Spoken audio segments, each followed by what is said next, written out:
샬롬, 사랑하는 성도 여러분, 귀하고 복된 하루를 하나님께서 주셨습니다. 오늘도 간절한 마음이지만 감사하고 기쁜 마음으로 하나님께 나아가도록 하겠습니다. 다 같이 기도하면서 새벽 예배 시작하겠습니다. 사랑과 은혜가 풍성하신 존귀하신 하나님 아버지 감사합니다. 지난밤도 우리 하나님의 은혜로 안식하게 하시고 회복하게 하시고 이렇게 첫 시간 믿음을 가지고 주님께 예배 드리게 하여 주시니 감사합니다. 하나님, 지금 우리가 살고 있는 이 시대가 쉽지 않고 모든 것들이 어렵고 그래야 우리에게 많이 힘들지만 우리는 하나님의 사랑과 하나님의 전지전능하심과 하나님의 은혜를 믿습니다. 오늘 예배를 통하여 주님께서 채워주실 것을 채워주시고 버릴 것을 버리게 하시고 깨달아야 될 것을 깨닫게 하심으로 말미암아 오늘도 하나님이 보시기에 아름다운 하루, 풍성한 열매를 맺는 하루, 승리하는 하루가 되게 하여 주시옵소서. 예수님의 이름으로 기도합니다. 아멘. 할렐루야. 다 같이 찬송합니다. 찬송가 406장입니다. 고난 내 영혼 편히 쉴 곳과 406장 함께 찬송하시겠습니다.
아멘. 할렐루야. 감사합니다. 하나님 말씀 봅니다. 계속해서 다니엘서 5장 25절에서 28절 말씀입니다. 다니엘서 5장 25절에서 28절 말씀 우리 함께 보시겠습니다. 기록된 글자는 이것이니 곧 메네메네 데겔 우바르신이라. 그 글을 해석하건대 메네는 하나님이 이미 왕의 나라의 시대를 세워서 그것을 끝나게 하셨다 하며, 데겔은 왕의 저울에 달아보니 부족함이 보였다 하며, 베레스는 왕의 나라가 나뉘어서 메대와 바사 사람에게 준 바가 되었다 함이니이다 하니. 아멘. 다니엘은 벨사살 왕에게 그 앞에 나타났던 미스테리한 하나님의 글에 대하여 설명하고 있습니다. 그 글의 내용은 메네 데겔 우바르신이라고 합니다. 그 말에 대해서 다니엘은 설명합니다. 메네라는 이 말은 세어보았다라는 뜻입니다.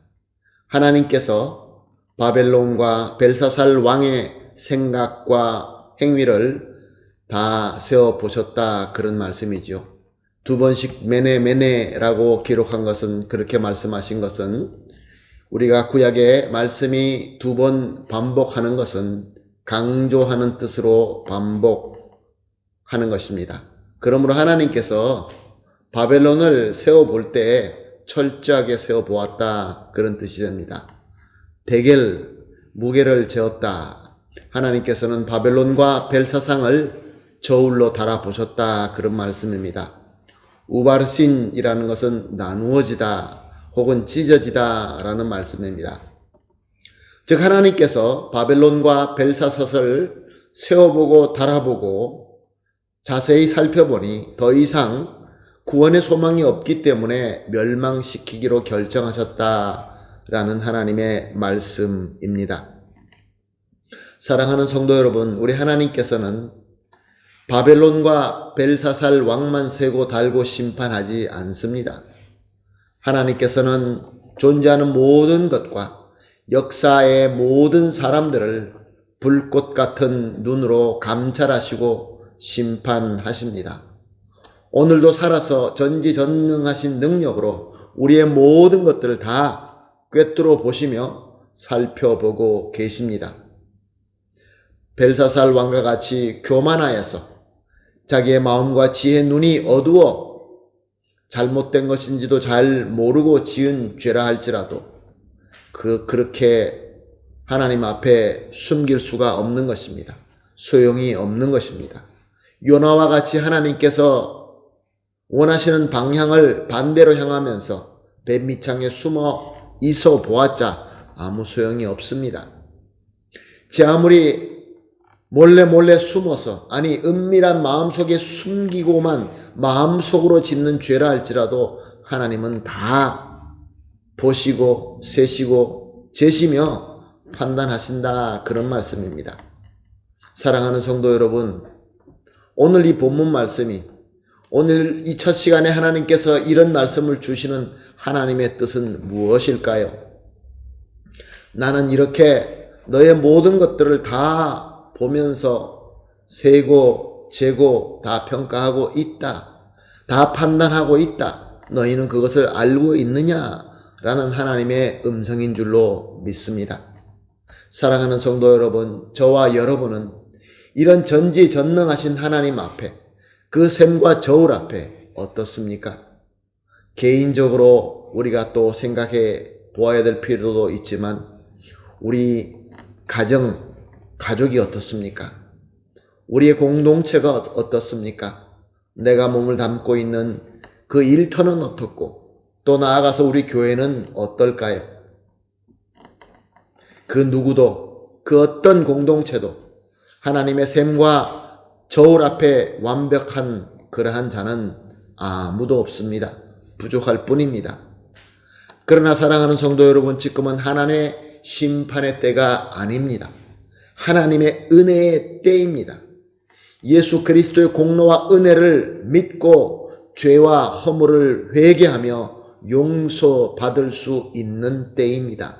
즉 우리가 용서받고 깨끗함을 얻고 거룩하게 되어서 예수 그리스도를 닮아갈 수 있는 때라는 것입니다.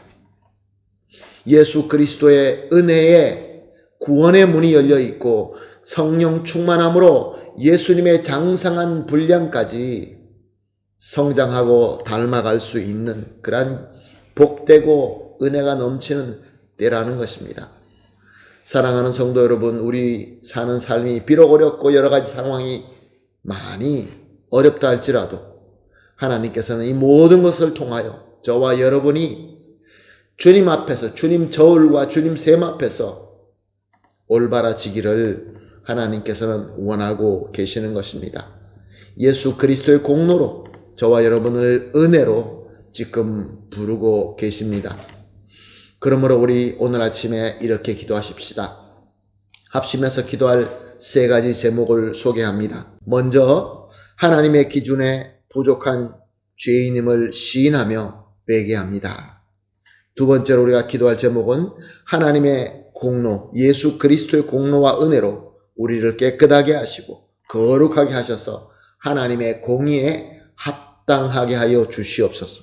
그리고 마지막으로 매일 매 순간 예수님을 닮아가는 하나님의 자녀가 되게 하여 주시옵소서. 세 가지 기도 제목으로 합심하여 기도한 이후에 개인적인 기도하시고 오늘 하루를 하나님의 은혜로 거룩한 백성으로 시작하게 되기를 예수님의 이름으로 축원합니다. 아멘. 다 같이 기도하겠습니다. 하나님 아버지 감사합니다. 오늘도 귀한 말씀을 주시며 우리 하나님께서 살아서 지금도 다 모든 것을 보시고 판단하신다는 것을 다시 한번 깨닫습니다. 하나님 기준 앞에서 부족하지 않는 자가 어디 있겠습니까? 주님 인정합니다. 시인합니다. 죄인입니다. 예수 그리스도의 은혜가 필요합니다. 회개합니다. 용서하여 주시옵시고 예수 그리스도의 공로와 은혜로 깨끗하게 거룩하게 세워주시어서 하나님 공의에 합당하게 하여 주시옵소서. 그리하여서 예수님을 닮아가는데 예수님의 장성한 분량까지 성장하는데 부족함이 없게 하여 주시옵소서. 예수님의 이름으로 기도합니다. 아멘.